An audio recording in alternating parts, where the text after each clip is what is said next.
Scotia, so I often feel I have a unique perspective on the goings-on in classrooms. As a school psychologist, I have an ethical obligation to support the mental health and well-being of the students I serve, and by extension, the classroom teachers who are entrusted with their care every day. I wonder if the Liberal government has considered the further-reaching implications of continuously expressing their dismay and disappointment towards teachers who have rejected 3 contracts because at their very core, those teachers knew it was not in the best interest of their students. Teachers knew these contracts did not address the issues that exist due to the underfunding of supports in schools and the little consideration that appears to be given for classroom composition. I ask how the Liberal members think their own mental health would be impacted if they felt that their hands were tied and they had lost virtually any autonomy in their profession. How might anyone feel knowing that their employer demonstrated such little regard and respect for their profession and their professional judgment? Might one feel defeated, angry, anxious? Let's go with anxious. Allow me to offer the members a quick psychology lesson. When humans feel anxious, our limbic system set off a kind of alarm that alerts us to danger, and we respond with either fight, flight, or freeze. When this happens, the functioning in our prefrontal cortex pretty much shuts off. Our prefrontal cortex is responsible for empathy, problem solving, working memory, emotional regulation, language processing, the ability to plan, organize, and reason, essentially all of our executive functioning. How effective can our classroom teachers be when their alarms are constantly ringing? Similarly, how much learning can take place when students are in an environment that constantly triggers their little alarms? I will go to bat for additional funding for classroom teachers any day of the week, but I also feel the need to stand up for our many student services specialists, psychologists, speech-language pathologists, behavior specialists, social workers, autism specialists, as our working conditions are often overlooked as well. As a school psychologist, my services include conducting psychoeducational and behavioral assessments, individual and group counseling and consultation services. The Canadian Psychological Association recommends a ratio of 1 psychologist performing these above-mentioned duties to 750 students. The Nova Scotia Department of Education and Early Childhood Development recommends a ratio of 1 psychologist for every 2,500 students. This year, my circuit has included service to 7 schools with a total student population of 3,297. I have exceeded the province's expected ratio by almost 800 students and the Canadian Psychological Association's total by over 2,000. Knowing that mental health issues are on the rise and plague approximately 20% of the population, the provincially mandated ratio results in having a caseload that is often unmanageable and significantly hinders my ability to provide comprehensive mental health services to schools. Part of every assessment I complete includes doing classroom observations.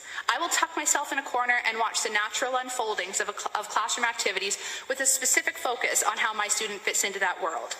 My observations last anywhere from 45 minutes to 3 to 4 hours.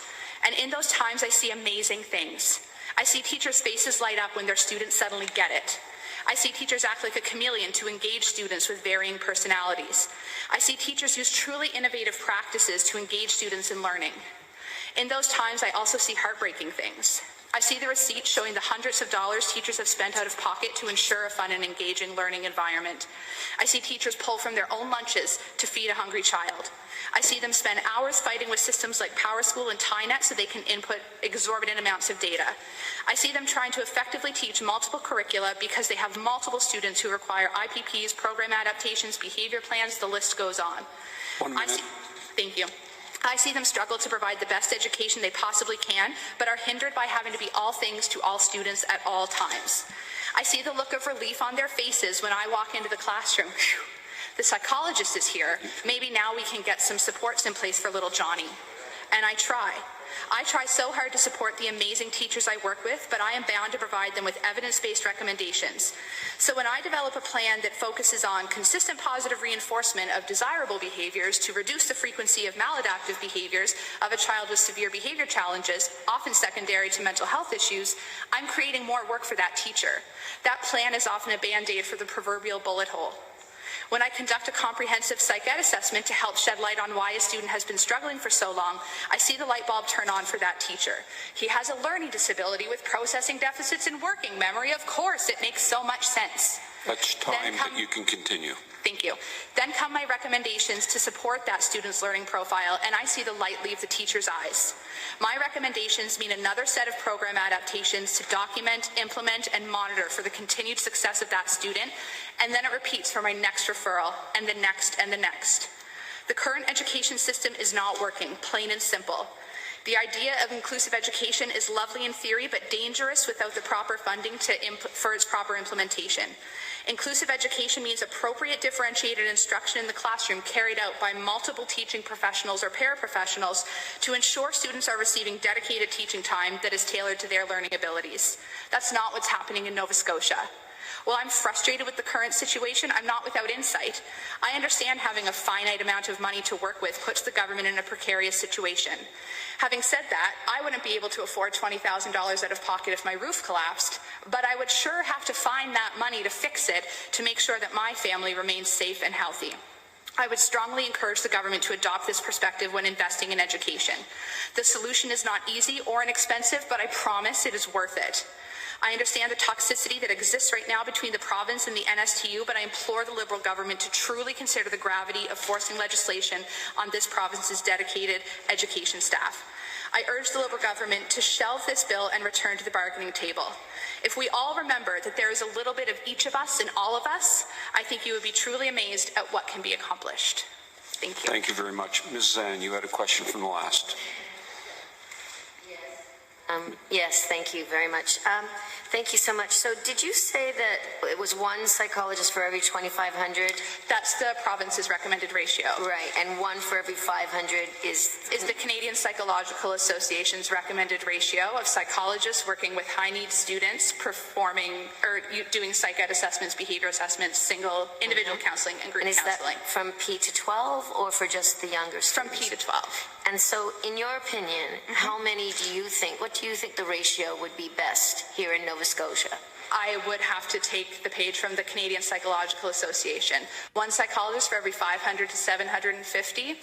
Still wouldn't, and it's still a lot, isn't it? It's still a lot, but that would be one of my schools. If I could be at one of my schools 5 days a week, I could help with mindfulness practices throughout the school. I could do individual counseling on a daily or every other day basis. I could do groups, and I think we would see the incidence of behavior issues in the classroom significantly reduce, which would free up teachers' time to teach the public school curriculum.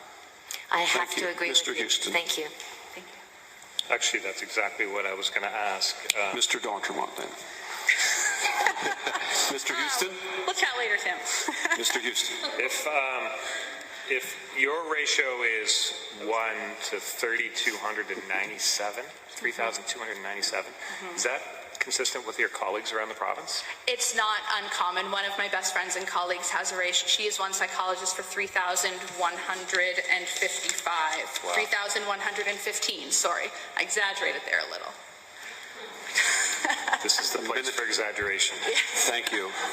1.5 minutes, Mr. D'Entremont. I'm just wondering, what kind of wait list do you have to sort of manage? How long does it take to see you? It's not uncommon. So there's a process to go through where a student has to be referred to the school planning team. The team discusses the best avenue for that student. It's not uncommon for me to finally get to a student's psych ed assessment after they've been on the list for 3 years. And counseling often doesn't get referred to me because I spend so much time assessing. So I have limited time to do group and individual counseling, which is really what I'd love to do. Thank you, Ms. Boucher. Thank you. Good presentation. Paul Wozni. Wozni.